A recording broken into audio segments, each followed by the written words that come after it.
After the Great Deluge, God decided to drive out all demons from the earth. However, a powerful figure named Mastema emerged just as he was ready to take action. Mastema, the enemy, begged God to spare some of the demons.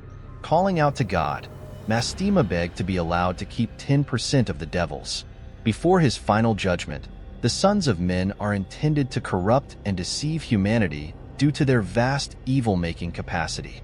God was the one who listened to Mastema's plea. He granted Mastema's request because he understood the value of moderation and the role that experimentation plays in the advancement of humanity.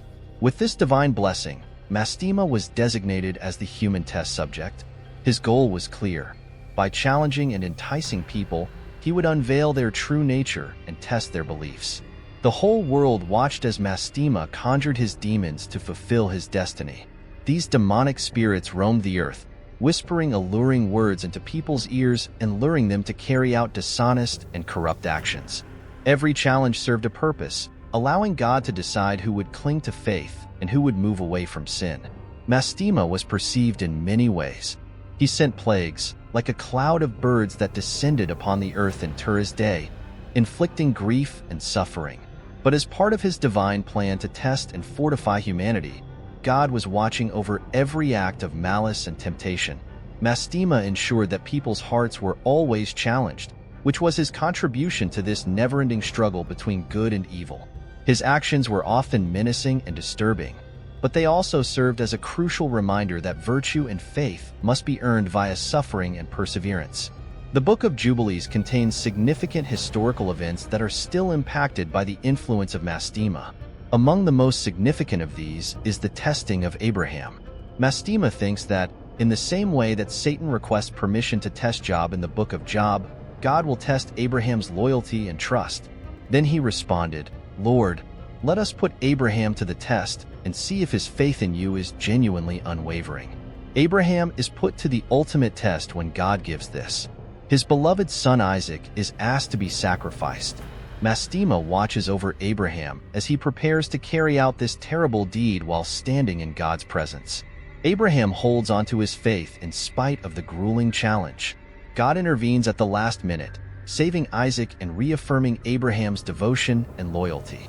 This is a trial for Abraham, but it also demonstrates God's mercy and the depth of Abraham's faith. As he approaches the end of his life, Abraham's son Isaac makes a momentous commitment on his deathbed. Isaac says that the devils of Mastema will not be able to turn Jacob and his descendants away from Yahweh. Isaac assures that his lineage won't be tarnished by Mastema's influence by stating these things. His promise attests to the heavenly watchfulness over his progeny, as well as the resolute force of faith. Through these tales, the Book of Jubilees illustrates the ongoing struggle between good and evil, as well as faith and temptation. Mastema is a significant human test, but the patriarch's faith perseveres because God's supernatural hand guides and protects it.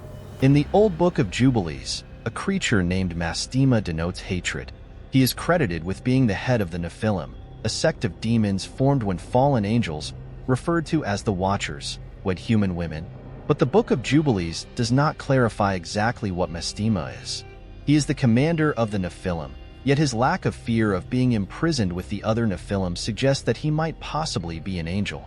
He is not, however, expressly mentioned among the angels that God has made. The distinction between angels and other spirits is frequently hazy in the Book of Jubilees, which has given rise to a number of speculations about Mastema's origin. Is he a Nephil, an angel, or someone else entirely? The phrasing encourages us to consider this conundrum. Mastema is a complex character in the Book of Jubilees whose name denotes hostility. While his name and actions suggest that he is the adversary, in later traditions Satan is portrayed as God's greatest enemy, but in reality his role is more like that of the figure in the Book of Job, serving under God's power. Beliar, who makes 2 appearances in Jubilees, is usually connected to Mastema. Mastema intervenes as a result when God decides to exterminate all devils after the Great Flood. He implores God to grant him the authority to command and keep 1/10 of the demons. Is he a Nephil, an angel, or someone else entirely? The phrasing encourages us to consider this conundrum. Mastema is a complex character in the Book of Jubilees whose name denotes hostility.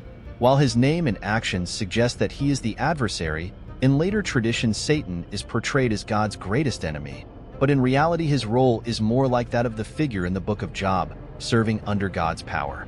Beliar, who makes 2 appearances in Jubilees, is usually connected to Mastema. Mastema intervenes as a result when God decides to exterminate all devils after the Great Flood. He implores God to grant him the authority to command and keep 1/10 of the demons. Satan counsels God to test Abraham in a similar manner to how he requests authorization from God to test Job in the Book of Job. Standing in God's presence, Mastema watches as Abraham prepares to offer his son Isaac as a sacrifice. On his deathbed, Isaac promises Yahweh that neither he nor Jacob's descendants will be driven away from him, assuring his family's safety. The story of Zipporah in the inn, where Yahweh meets Moses and tries to kill him, is told again in the Book of Jubilees. Here, Mastema is held accountable for the assault instead. It is also said that Mastema backed the Egyptian priesthood in opposition to Moses. When the Israelites are prepared to leave Egypt, Mastema is chained to prevent him from interfering. However, he is eventually let free to incite the Egyptians to pursue the Israelites, which leads to their eventual destruction at the Red Sea.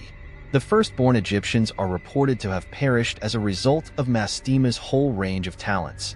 Through these stories, Mastema's dual role as an opponent and a tester is created, showcasing his might and the challenges he presents to God's chosen people. The ancient Book of Jubilees, revered by Ethiopian Orthodox Church and Beta Israel, discusses the nature of the Watchers.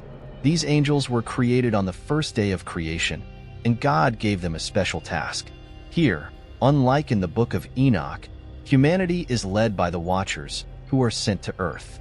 As they descend, the Watchers teach the people their wisdom from heaven, but their noble endeavor soon takes a dark turn. When they act on these urges, they transgress God's sacred rules. They begin to have wants for human women. These illicit unions produce demonic offspring who eventually fight each other to death in violent conflicts. As payback for their transgressions, the Watchers were and remain imprisoned in the bowels of the earth. As was previously described, Mastema was either a Nephilim or a fallen angel who commanded the wicked spirits. It has been alleged that he pleaded with God to spare some of the demons that the floods were meant to destroy, saying he needed their help to test mankind by trying to trick them. As soon as his request is granted, Mastema takes charge of these demonic spirits and commands them to lead people astray in an attempt to corrupt them. Mastema prayed to the Lord, Creator, to let some of them remain before me. Hear my words and do as I say. If any of the sons of men are not left to me, I shall not be able to force my will onto them. These spirits are meant to corrupt and mislead before my judgment, because the sons of mankind are so wicked. Mastema wants to maintain his control over humanity and guarantee that good and evil will always be at odds, which is why he is making this request. I appreciate your viewing.